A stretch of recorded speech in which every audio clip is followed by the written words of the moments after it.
with all due respect.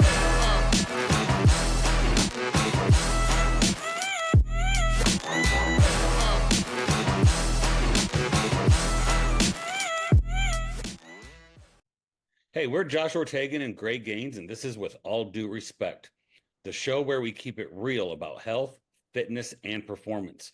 From weight loss to sports development, we're covering the conversations that matter. Follow us on Instagram at Phenom Fitness, PHNM Fitness, and visit www.phenomfit.com to check out our training programs, coaching, and gear built for real results. Let's get into it. All right, guys, welcome back. Another episode of With All Due Respect. Again, Josh is missing today. He had a school play for his son, so just me on the podcast, and I am here with Dr. Abby Bales. I think the greatest thing we had with our postpartum pelvic floor fertility and infertility series was I feel like we got a lot more connection with other people around women's health in general, and I'm very excited about that. So when we posted the episode with Margie a few weeks back, you were one of the people that liked it or commented on it, and I immediately clicked your profile because I was like, okay, interesting, let's go see what she's about. And just reading your bio, you have your hands in so much stuff. And so I was super excited to talk to somebody that will cross so many different spectrums here in women's health. I'm very excited. So if you would tell us your story, what you do, who you are, we will get this thing rolling. My name is Abby Bales. I live and work in New York City. I'm the owner and founder of Reform Physical Therapy here in New York City, and I focus on women's health, specifically pelvic health, pregnancy, postpartum, but across the female athlete's lifespan. And not just professional athletes who I treat, but also the day-to-day athletes. I've treated girls who are in high school who are athletes. And then, those of us who played sports and or didn't play sports and really wanted to stay active in our lives as we were aging and having families. I grew up in Chicago and Colorado, and I've lived in New York longer than I've lived anywhere else. So I call myself a New Yorker, and I love New York. My background is not only in the health sciences and at NYU doing my undergraduate pre-med there, but also in musical theater. So I have a dance background too, and also a really, really good understanding of sports. I grew up playing sports my whole life, and I have two kids who are wild and crazy and just like their mom and just like their dad. And so they keep me on my toes. So I totally understand missing for a school play. You absolutely should miss everything for a school play. But I'm really excited to talk to you about whatever comes up. So my bio probably tells people that I'm a physical therapist, but I've also worked with startups, a couple of ones you might have heard of, some that you might not have. And I'm currently a clinical advisor at Maven Health, and really enjoying being a physical therapist and a certified strength and conditioning specialist, and working across all of that span to help females feel really strong and empower them to continue to move throughout their life. Awesome. I love it. It brings the biggest smile to my face, because that's all we could ever wish for is somebody that's in this space, is that it'll click with them, and like they want to feel strong. So we want to get them there. You said you played dance. You did dance. What other sports did you do? How would that affect what you chose to do? What did that lead you to? So I grew up in a big sports family. In Chicago, it's like all about the Bulls and the Bears, and everybody plays sports. And I did sports like from a very, very young age. I'd be wanting to be on the basketball court with my dad, throwing the baseball around, swimming. We all took swimming lessons like as soon as we were old enough to take them. And we did everything. I did everything. And then when I got into middle school where they had organized sports, I did cross country and basketball and cheerleading and track, and I liked volleyball, but I chose cross country, and I liked baseball and ended up playing softball. And I had a really unique opportunity in so much as my dad had learned and kind of hooked up with guys at work who were former professional football players, and they taught him how to weight train. And so then he in turn taught me how to weight train when I was like 12 years old in our gym basement.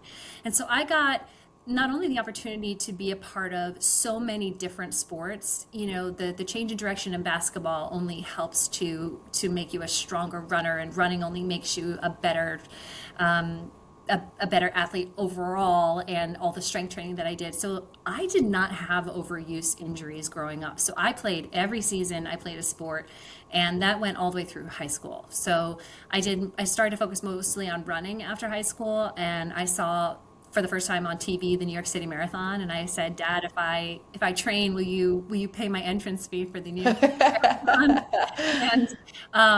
And so I got into marathon training. But I also, when I moved to New York City, like I said, my first degree is in musical theater, but all through college I taught strength and conditioning. I was a certified personal trainer, and when I was supporting myself in New York, that's how I was supporting myself, was as a trainer and a waitress. And I found that I did not like auditioning, and I didn't like that job, and that's like 95% of the job of being an actor, and I did not care for that at all. And so, but I loved science and I loved the human body, and I always took more classes than necessary for human anatomy and exercise physiology and sports physiology. And so I loved that, and I went into that, and I really put all of my effort into my personal training company. And then I went back to school to become a physical therapist because I wanted to do more. I wanted to work with kids.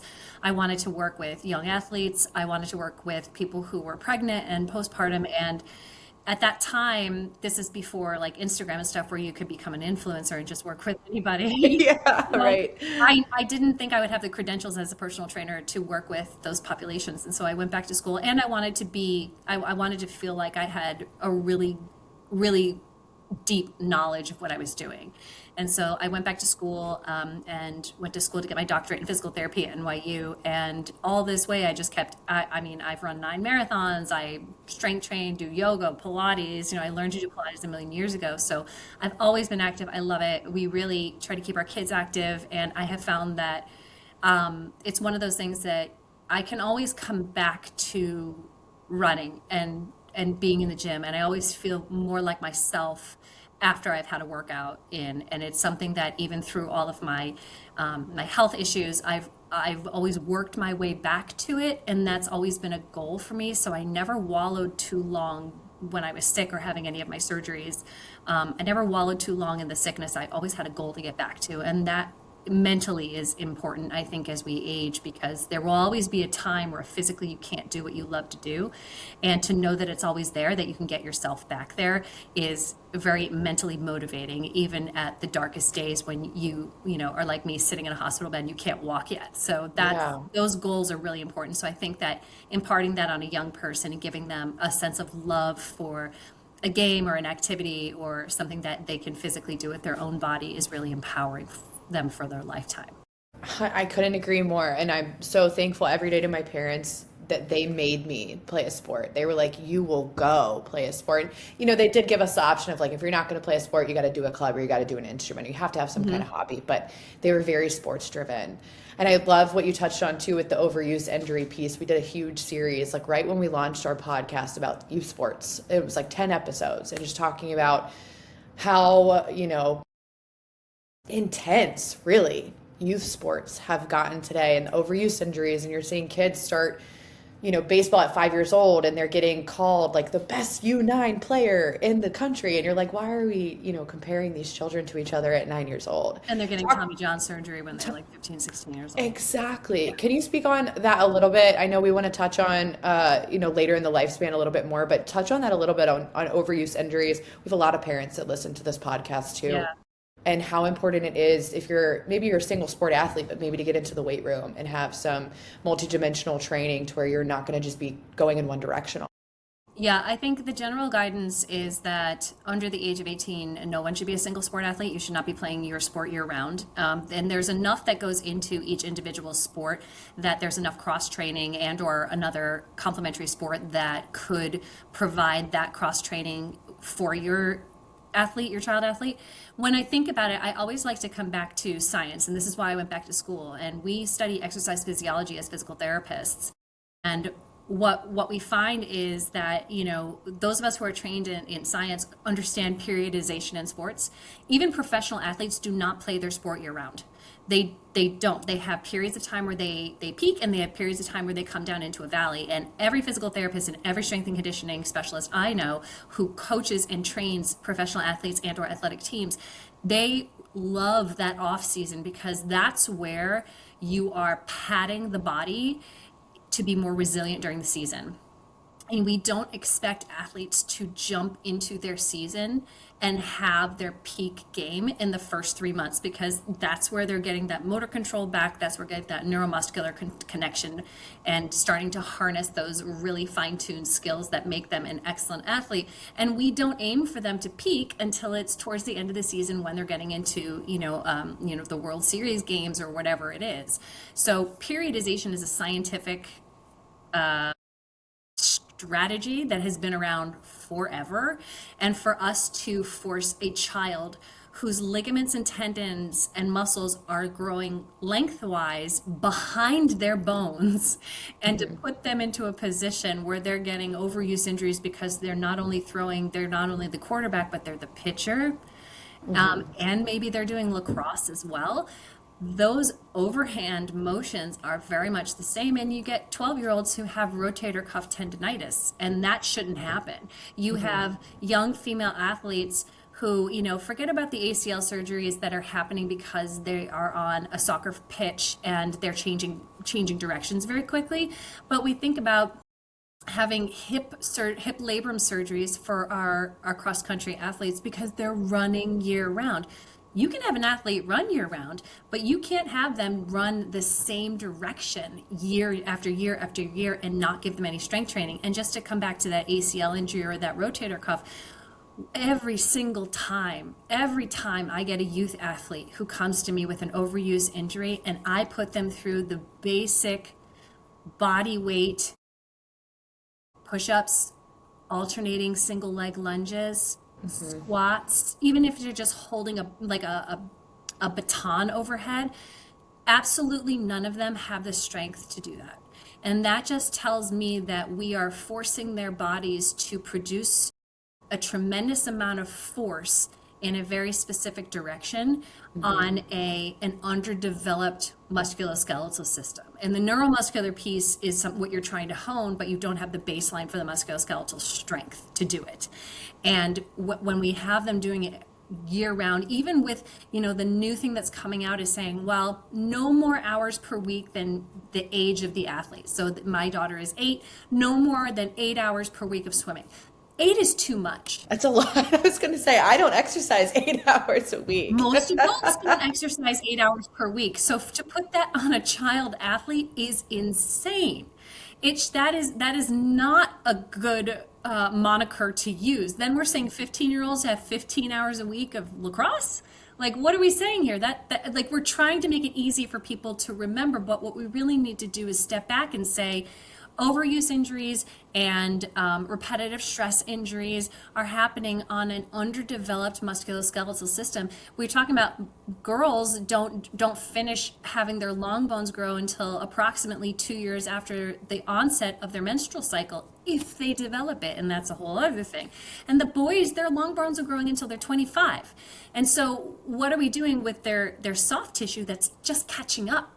And then we add in, are they eating enough? Are they sleeping enough? And are they recovering between activities? And we can tell when our children are run down and then we're putting them back on the ice to skate and they need to be doing drills. But that's how injuries happen, is when you're working on a tired body and they're in school and they're being forced to work so hard mentally.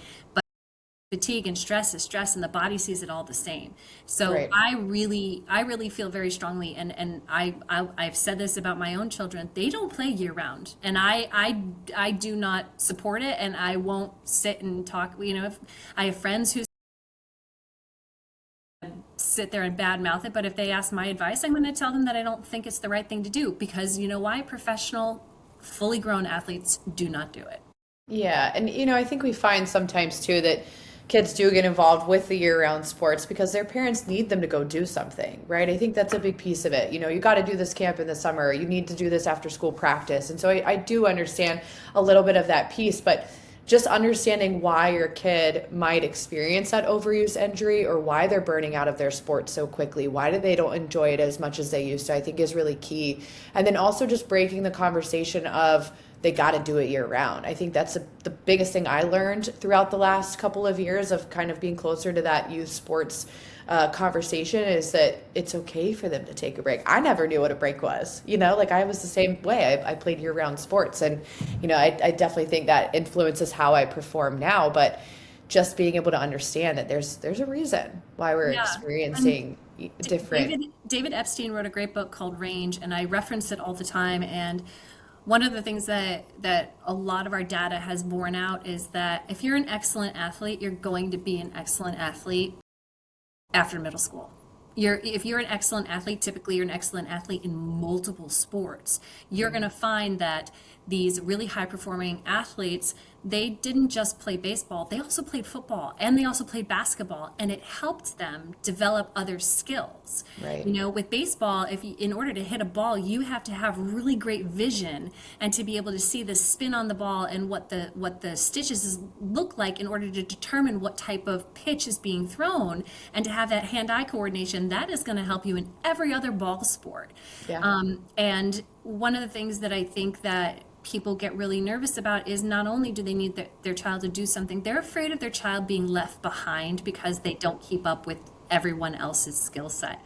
And that's where I think we have really lost like recreation sports. Mm-hmm. And I know that, sports has become big business. Travel sports has become big business for companies to invest in and to get parents invested in, and then to upsell them into private camps, and they need to go to this pitching coach and whatnot. And I think that's an issue too, but we really need to get back to recreational sports where, most of the kids that I knew who got really good at basketball, they played pickup games all the time. Yeah. It wasn't because they hired private coaches, it's because they played pickup games on the local court and, with the kids down the street, and they shot around a lot. They did a lot of horse, and they just practiced their own craft.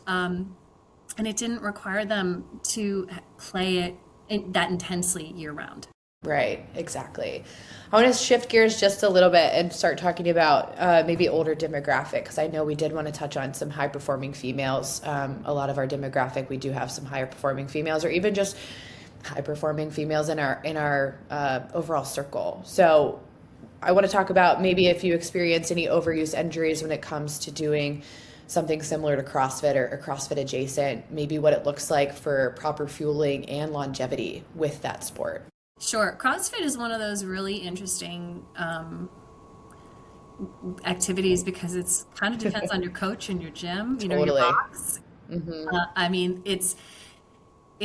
It's kind of a bummer sometimes because, that not all boxes and coaches are created equal, but I guess that's life.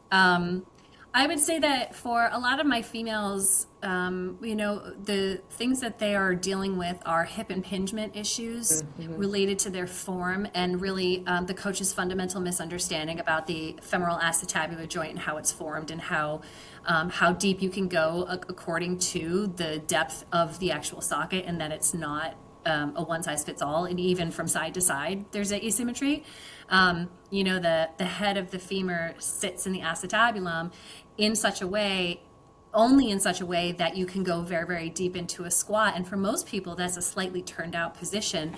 But you see these coaches who are coaching people to have parallel feet and a specific width of your feet, and that's just not how the socket's formed. The socket is formed in infancy and through childhood, and that's why we don't let babies' legs hang down in carriers, because that can create a shallower femoral acetabular socket, and baby's legs are tucked up because it's literally forming this socket for the ball to sit in there. And sometimes there are congenital deformities where the head of the femur, that ball is has a sharp point to it or isn't quite smooth, and so that's a different issue. One of the things that I think that you can't do is ties a squat position. Everyone's squat is different, and usually they're different side to side. My right foot likes to be slightly behind my left foot, and my left foot's more turned out, and that's just how my socket is if I want to go into a full deep squat. So when people are like, make sure that your butt is getting down to the grass, that's not always possible for everyone, and that's just how their bones are. It's anthropometric that is limiting them. And so I think with a lot of my females, I see that because the Q angle from the knee to the hip is different than that in males. Males have a shallower angle because of the shape of their pelvis. And so there's a lot of hip impingement in the squats in CrossFit, and that's really just it's really an understanding of what is your perfect squat position, which is fairly easy to find if you know how to find it with your athlete. But for everyone who's saying, every squat must look like this, not everyone's squat looks like that. Right. And like my freakishly long torso is going to look very different in a squat versus my husband, who has an incredibly short torso and really long legs. They're just going to be different. So coaches who understand anthropometric differences and discrepancies are going to serve all of their athletes better, and especially their female athletes as they're managing changes throughout their life cycle, being pregnant or postpartum. And I think then the other thing that people see a lot in CrossFit is that you produce a tremendous amount of intra-abdominal force, and that can lead to things like urinary incontinence or pelvic organ prolapse. And those are probably, between the hip impingement and then the pelvic floor dysfunction, those are the two biggest things that I see that women are dealing with in the CrossFit world. That's interesting. I actually haven't heard that. I did CrossFit a lot more I guess last year really is when I stopped doing it as much, but I've never heard that there is a relation of prolapse to CrossFit just because of the intra-abdominal force. Yeah, I mean, it's anything. So running too, so anything that's going to increase that, when we think about how the abdominals are going to compress in order to produce that force from the center, the only way for that force to go is down and out, because it's not going up against the diaphragm. So when you squeeze here, if your pelvic floor down here at the bottom can't support and give that contra force from the diaphragm, it's going to come down and out. And so you see leakage and incontinence, and people who are unable to do double unders and things like that the rest of their class is doing. And that really, sometimes it takes people out of something that they love to do, like CrossFit. And that's where we want to make sure that we're educating patients and providing them with not only exercises, but if they need a pessary or something while they're exercising, and still continuing to work to strengthen and coordinate their pelvic floor and manage their pressure. That's where we work on, and then with people with hip impingements, like anthropometric adjustments. Yes, awesome.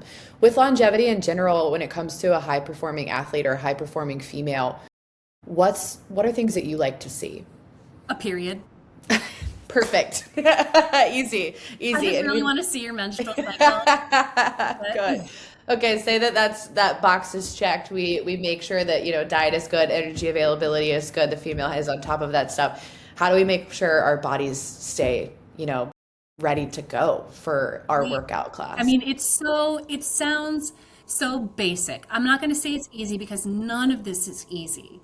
And especially if you have ever struggled to maintain your period. Like, I would involuntarily lose my period as a cross-country athlete when I was young, because I was young and I had no idea how to fuel myself. I'm 12, I'm 11 years old, and I had my period and now I don't. I never have it during cross-country season. Why? Who knows? Nobody's talking about it. Right. But say you have that on lock and you're an adult athlete and you have a regular period, it's a regular cycle, and that means that you're fueling your body enough, and then the next thing we look at is sleep and stress management, because stress is stress, physical stress or mental stress, and sleep is where all of the gains that you're trying to make happen during the day, that's where all of them are actually adding up. If you are not resting, consistently, and if you are not resting well, you're not going to see those gains. In fact, you're going to see a breakdown, and that's going to get really frustrating. And that's where you're going to see, hey, I have this periodized, gradual, progressive progressive overload schedule, why am I not seeing those gains that I think I should be making? I have a period, I'm adequate with my protein, and I'm really great at, being on top of my workouts. I'm not skipping, but I'm also not overdoing it. Then we have to take a look and say, are you doing too much? And one of the easiest ways to see if you're doing too much is to track your sleeping heart rate. And if you're sleeping, which is not just a resting, that's like an actual, like, resting heart rate should be sleeping heart rate. Most people use it at rest, sitting on a couch. But if your sleeping heart rate is 10 beats per minute higher than normal consistently, that means that you are not recovered enough to go on to another hard workout. So it's the lowest hanging fruit. I don't need to see your inflammatory markers of your blood work if your sleep is off. I want to get your sleep back on order. And then the other thing that we look at is, like, how's your iron? How is your ferritin? Are those numbers being affected at all by you being an aging athlete? Because as early as 25, we can start to see those biomarkers changing because of decline in estrogen. And so we want to make sure that these low-hanging fruit, your rest, your basic metabolic panel, your iron, your ferritin, these things that we know we can affect, are those things working for you before we jump into things like supplements and, the whole world of God only knows what type of things people are putting into their bodies. There are a lot of low-hanging fruit for us to hit. And I think people ignore sleep a lot. 100%. And because it's the first thing and it's the easiest thing to sacrifice. If there's a date night you want to go on, or there's a show you want to watch, or you have kids and they're running amok, like, absolutely, that's the first thing that's going to go, because you have 50,000 other tasks that need to be done and you can't get them done when you're asleep, So we work very heavily on the sleep piece of things too. And, that took me a while to learn, because I'll be 30 next month, and for so long I was like, I got to do everything. I'm not sleeping. Like, I don't care. I can do 6 hours and I'm fine. And when I taught myself how to sleep, my world changed. My workouts changed. My day-to-day changed. I've never been like a unhappy person, but when I get my 8 hours, I'm like, what y'all want to do next? I'm ready. Let's go. And it varies for people, right? Like, you are happy at 8 hours. I'm actually happiest at 9. And I talked to Shelby, who is a sleep doctor, and I said, I'm happy at 9. She's like, has that been your whole life? You're at 9? I was like, yeah, like, since I'm a little girl, I was happy with 9 hours of sleep. I wake up, I feel really rested. I hit 7 and I'm a nightmare, and I get sick and I feel terrible and I'm run down. But for some people, 7 is a good place for them. So, there's a little variability in that. But when you naturally wake up and you naturally fall asleep and you start to see that cycle, you start to find out where your happy place is. And for a lot of us, we learned unhealthy sleeping habits because of studying in high school and in college, and being an athlete. I remember having an opportunity as a cross-country athlete. They said, well, you can come swim at 5:30 in the morning for cross training at the pool. And I'm like, 5:30 in the morning I can swim, and then I have school, and then I have practice after school until 5, and then I have homework, and I'm up until 11 o'clock doing homework. So you want us sleeping for 6 hours? Like, yeah. That seems insane, but our bodies will do what we ask it to do until will break. Right. And you find so often too, some people don't even know what a good night's sleep is until they have a good night's sleep, and their first good night's sleep, when they don't have that energy crash at like 3 o'clock in the afternoon, or they're not irritable with people whenever something comes out of their mouth, or like they hear someone chew and they're like, like, you have your first good night's sleep and you're like, holy crap, I am a different person. I have totally changed. Something interesting you posted, again, I'm going to switch gears just a little bit, but kind of talk about still injuries and prevention, that kind of stuff. You posted about Lindsey Vonn, and I think that's going to be a hot topic for a little while. How was she able to train and compete with a torn ACL? Yeah, so an ACL is really interesting because it prevents anterior movement of the femur on the tibia, and more what we're actually seeing is that it's not an absolute requirement to repair a partial or a fully torn ACL in an everyday person, because there's so much redundancy in the PCL and the LCLs, and if the meniscus is still intact, and the patella tendon, and all of these structures that are around the knee, and then forget like all the quadriceps and the hamstrings and the calves, all of these ligaments and muscles that are still there, if they're still there. You don't necessarily have to repair it right away. And what they were seeing is that when they repair it, it ends up that they speed along the process of needing a full knee replacement or a partial knee replacement. And that's what they were trying to avoid and saying, do they really need this? Do people everyday life really need this? Now, Lindsey Vonn is a professional athlete, and we cannot extrapolate every bit of data that we want to hang our hat on for an everyday person from professional athletes. I don't think we should do that. She qualified for something. Her body is different than my body, your body. She has the best trainers and health team, and she's had her ACL repaired before. And she has trained around that recovery and that repair that has previously been there to support a repaired ACL. So she has that neuromuscular control, and she's an incredible athlete, and she has how many decades of experience in this sport. So her neuromuscular control is well far and beyond what yours and mine would be in downhill skiing.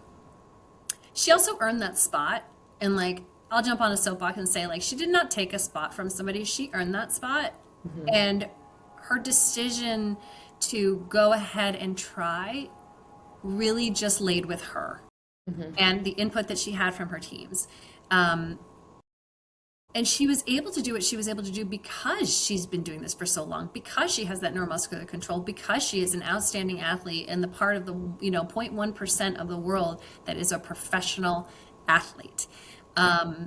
What you did see is that maybe in the direction of her fall, that it wasn't enough, and now she's going to deal with the ramifications of that, right? So she's going to deal with a complex tibia fracture that they weren't able to repair primarily.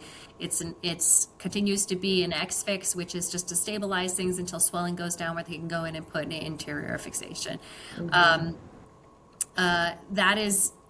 But that's going to be something she's going to have to manage going forward. And I have a lot of respect for her trying, because you can, and a lot of people do, and most surgeons are recommending holding off on surgery for a while to see if it really bothers you in the everyday population. So I have a lot of respect for her trying. I have a lot of respect for her really putting everything out there, and then just to say, like, it wasn't my decision to make for her, and I'm on the outside looking in, and I really wish her the best with her recovery, because she's going to have quite a long road ahead of her. Yeah, absolutely. But just seeing it happen, for people to understand that a surgery may not be necessary when we've been so conditioned to believe that, oh, you tore an ACL, you're immediately going even to meniscus, get surgery. they used to go in and scope meniscus, but like a meniscal tear, but it's really, I mean, the best orthopedic surgeons in the world are like, no, we don't scope meniscus anymore. We don't do that, because it just brings about more inflammation into a very small joint space, and leads to osteoarthritis much faster, and partial knee replacements much sooner, and is not necessary. And that's where physical therapy comes into it, right? Is we relearn how to load that joint differently, or with compensatory strategies. And a lot of times what you learn when you have somebody come in, like maybe not the Lindsey Vonns of the world, but when you have somebody come in, is that they have developed strategies around not using a whole lot of other muscles. And so they actually have to learn how to move in a more 3D way. They've been really relying on the strength of one muscle group for a really long time, and sort of ignoring others. And so what we learn is that when we engage their body in a 3D way, and strengthen their hips and the top down, and have them really practice moving, what we realize is that they were maybe not well trained before, and they maybe didn't have a base of strength and conditioning to be doing whatever caused the injury. Right. And a big piece too, I think we hear from a lot of physical therapists, is you guys are somewhat of the backbone of the mental process as well, of reminding the patient you can load this, and what you'll see sometimes from like an athletic trainer or even from some orthopedic surgeons is just the patient is not mentally prepared to go back after a surgery or an injury and be able to change direction quickly or be able to ski in that way. And so, I value physical therapy a lot. I go once a month just for maintenance, but it's the mental side of it of the physical therapist saying like, it's okay. Yeah, Or and that's you're going to do it this way. it's also undervalued in the treatment plan is that, you know, a scared driver on the highway is more dangerous than a fearless driver, and that's the same on a sports field. Is that an athlete who's playing scared of injury is my light keeps going off is more dangerous to themselves than an athlete who is playing fearlessly and who isn't worried about their very next step causing another injury. That ready to return to sport, most often, if you're getting a surgical return to sport protocol from a surgeon, does not include the patient mentally saying, I feel ready to go back. And especially if it's a contact sport, especially if it has fast changing directions. And that is something that as physical therapists, we really screen for toward the end, is we give them all the opportunities in the world to do that, but we can't, in so much as we work in clinics and things like that, and some people take it out onto the pitch or the field, and they do try to mimic that type of like collision that might actually happen, or like a little bit of, unexpected change in direction. They do try, but it's never ever covered by insurance. We're talking like we're working well past out of pocket when we're dealing with this. And when we're dealing with sub-elite athletes who this is part of their livelihood, or it is their livelihood in so much as their goals, or with children, we want to make sure that they feel the most confident when they step out onto the pitch or the field, or they're going to compete in a race, or they're just going out to do something, because that mental fear will create a stress reaction in their body, and stress is stress, and that will cause inflammation, and that is a predisposing factor to any injury. Absolutely. And that's another buzzword I think we're hearing a lot right now too, is besides cortisol and stress, is inflammation. And everything comes back to inflammation, and we're continuously learning just how interconnected the whole entire body is. And if this is wrong, then this is probably going to be wrong. And that kind of relates back to the whole sleep topic too. If you're not sleeping well, it's almost a recipe for disaster and everything else. 100%. I think the inflammation part is even going to get more amplified with GLP-1s because of how they are assisting in histamine reactions in the body with various disease states that are outside of obesity.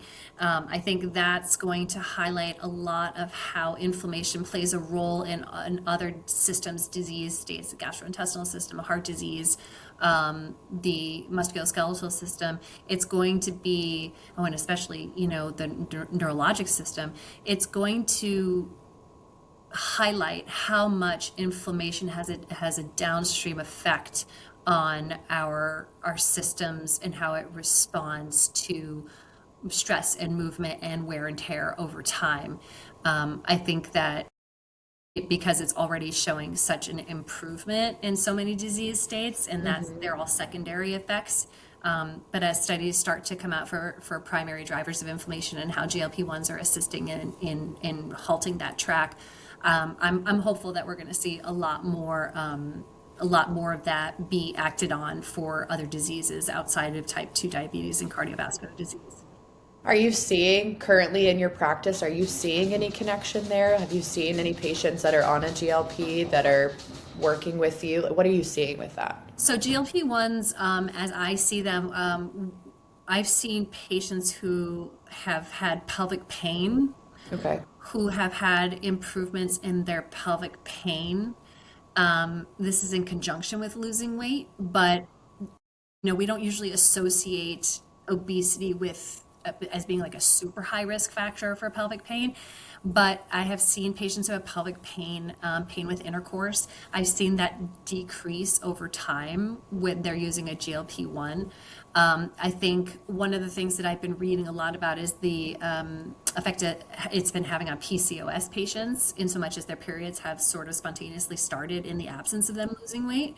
I've seen some endocrinologists discussing that in their practices. And we have seen across physical therapy, we start to see patients who have had joint pain in perimenopause and menopause that has improved with GLP-1s and the use of HRT. So both of them together have been shown to improve joint pain for people who are in perimenopause or menopause.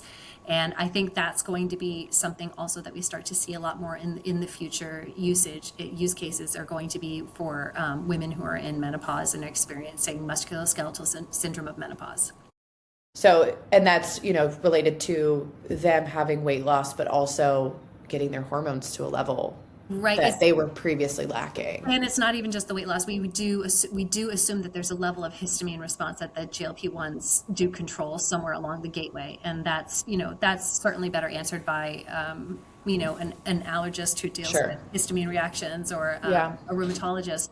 But it's the combination of returning the estrogens to the system systemically and the GLP-1s influencing the inflammatory tract. It's just all very interesting stuff too, because it's still very new, right? GLP usage, at least for people that, haven't had type 2 diabetes, it is very new for people. And I will be first one to admit, when they first came out, I was like, guys, come on. We don't need to be doing this. However, I very much changed my tune over the last year or two, because I'm like, okay, well, there's a benefit here and there's a benefit there. And now I'm seeing this. And I feel so strongly and so passionately, especially about helping people that are going through menopause symptoms, because now I think it's being talked about. It wasn't previously. And we're starting to hear more people say, like, it's not in your head, right? It is something that you're dealing with.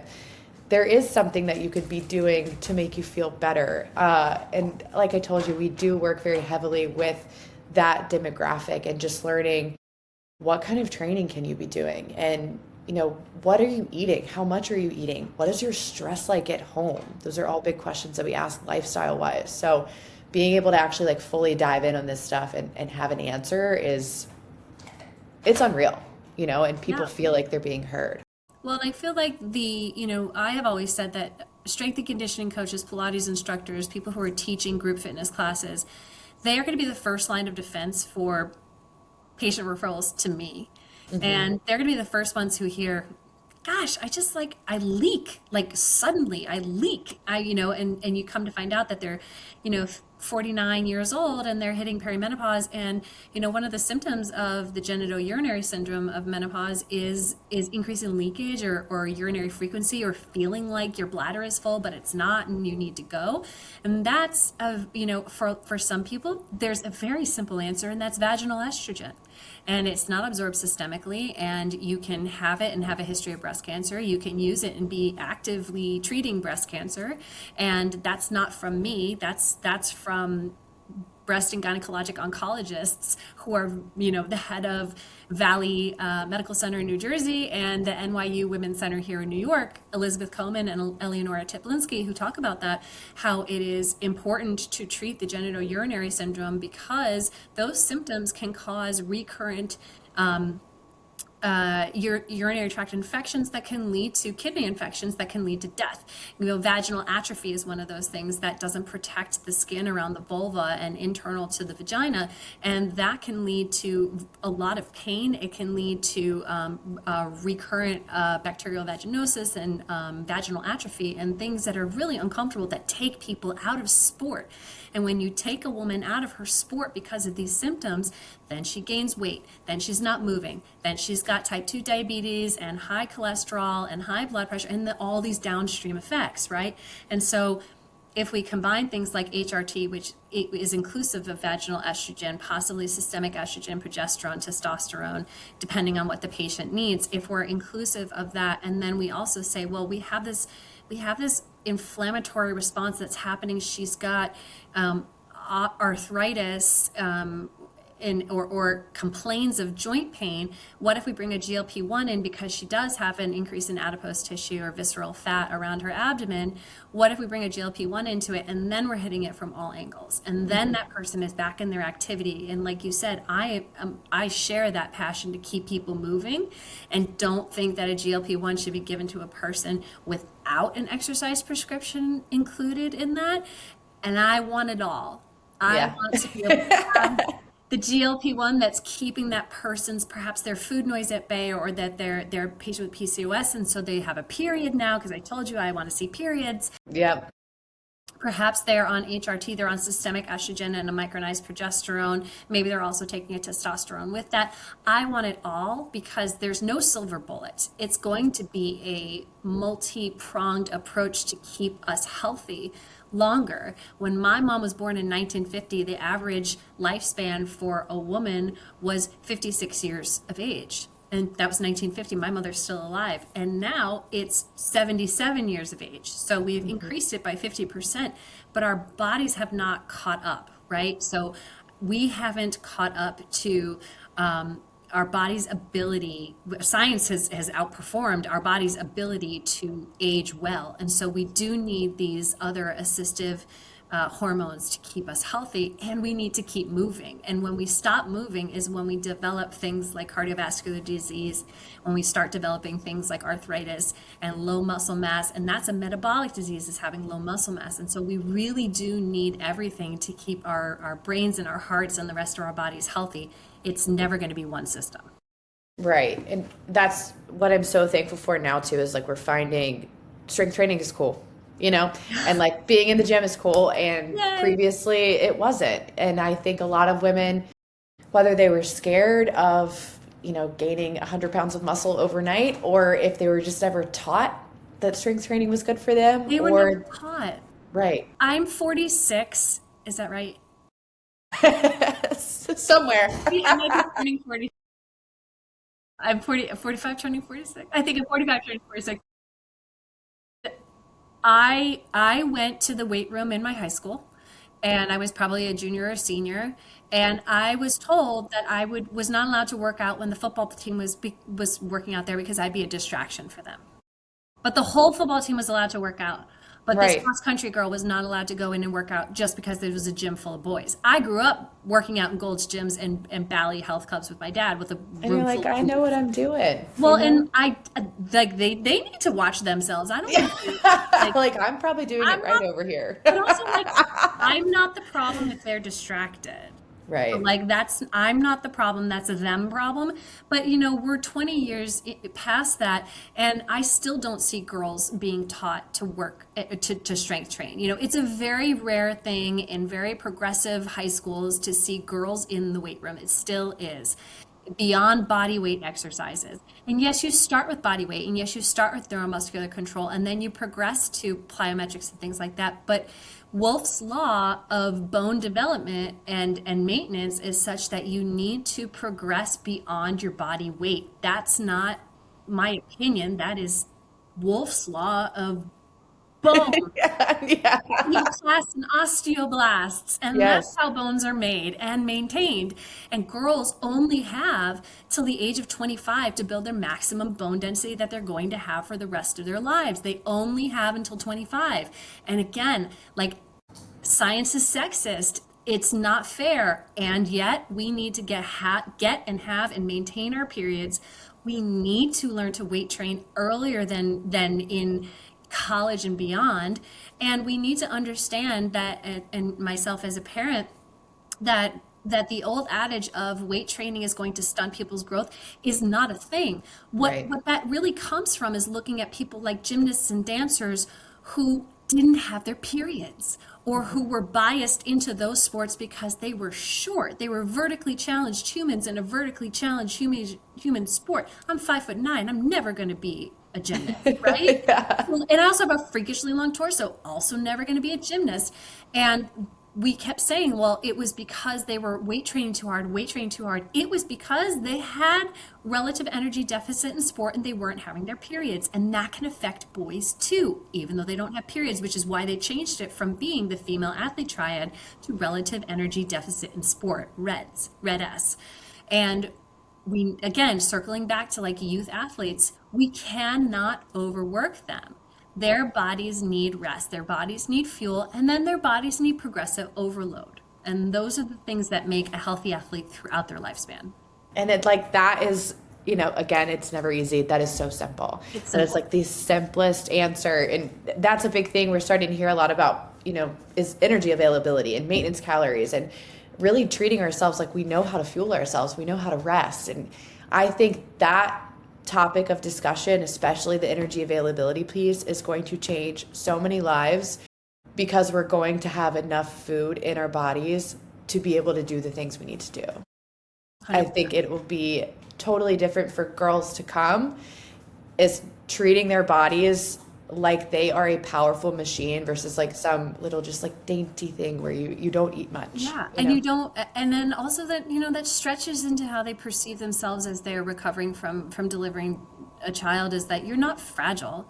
In fact, you know, I'm sure that Margie covered this, but like we see an improvement in both mental and physical recovery when when people who are postpartum move early in postpartum, just walking. And just starting with gentle exercise, not jumping back into their sport.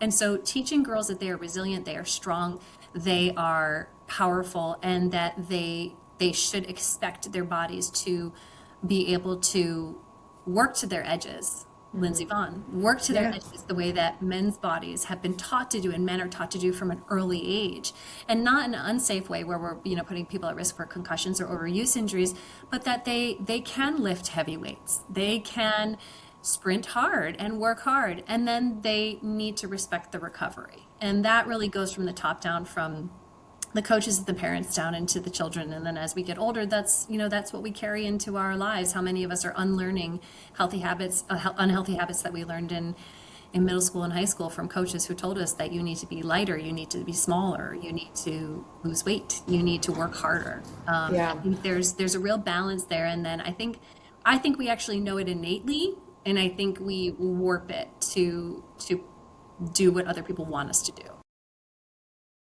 And yeah, I'm very grateful to exist in a time now where all of this is being talked about from such a powerful scope, and we are doing way more research on women in fitness and women in health, and we're not just fully blindly relying on, oh, that study was done on a man, you know, so it must apply to me because I'm the exact same.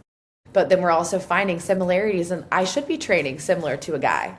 I have the power to be able to do so. I may not be able to squat as much as my husband, but I'm going to beat him on reps every time. Yeah, right? Yeah, I mean, I absolutely. And that's, you know, that is one of the things, is that we can, across genders, we do see a lot of carryover, right? In exercise physiology and muscle growth and development and those types of things. You know, we see slight variations in some people with their periods, but, you know, not so much that we have to train really differently. It's a progressive overload in a periodized training fashion. And, you know, there's always going to be outliers who can train more. You know, there are always going to be the Dean Carnesius of the world who can run 300 miles a day, every day. There are always going to be the people who can't tolerate that. And perhaps those are the people who have, you know, a rare muscular development that's different than people. But, you know, when we're looking at the average person, is that they should expect more from their body than I think we're seeing people really try to reach. And absolutely. I think that, you know, women for far too long, it's like it's cardio. So it's really like, you know, very long sustained cardio that probably is more considered to be like zone 2, maybe is dipping into zone 3. But really what we're coming back to is like, we need to be powerful, so we need to weight train, and we need to jump, and we need to sprint, and those types of things that we do, that they feed our body and make us more resilient as we're aging. And that's the goal, is to be as resilient as possible. Like, my number one word for the last like 5 years is resilience. And I think when you can constantly remind yourself that you are resilient, it obviously spills over into other pieces of your life. So stronger I am in the weight room, the better I feel out on the street, you know, and I think that's really special. And you're obviously a very powerful voice in all of this, and being able to push somebody into that whole world of just feeling resilient. It's one of a kind, you know, and I applaud you for that. And this has been like the best hour. I wish it wasn't over. I was like, dang, that hour went so fast. I love like talking to other women that are so passionate about helping women feel like literally their best version, you know, and that comes from many different forms, and it could be strength training, it could be sprinting, it could be dancing, like whatever it is. But if I can provide a support system and education around keeping you in that for as long as possible, like that's the goal. That's always the goal. That's always the goal. Yeah, I love it. Anything that you want to leave us with, anything that you're seeing in your practice right now that you find is super interesting, or in your research right now, or I know that you mentioned you've written for books and magazines, anything that you want to leave us with today? I would say just there are a lot of really amazing female physicians who are writing books right now. I mentioned my friend Elizabeth Coleman. My friend Eleonora Teplinsky has a book coming out about living through breast cancer, and she's a breast and gynecologic oncologist. There are a lot of really amazing female clinicians who are writing books right now about the history of women in science and different parts of the lifespan. I think really tuning your social media, tuning your education to those scientific communicators is a really great way to stay on top of what's coming out in the research. We're all research nerds at heart. I spent 3 years in grad school learning how to read and write research, and so I love when people have new studies coming out. Margie Davenport's a great person to look for that. Catherine Ackerman over at the Woot Sci Alliance in Boston, who hosts the Female Athlete Conference every other year, is also another amazing scientific educator. So really tuning yourself to those researchers and clinicians who are in the field, I think, is really a great way to get a lot of really good information about what you should be doing as you're aging to feel your best. I love it. Incredible. Thank you so much. I really appreciate it. Again, this was such an awesome hour, and I'm sure we will reach back out for potentially a part 2 if you're ever interested, but I really appreciate it. Thank you so much. My pleasure. Thanks for having me.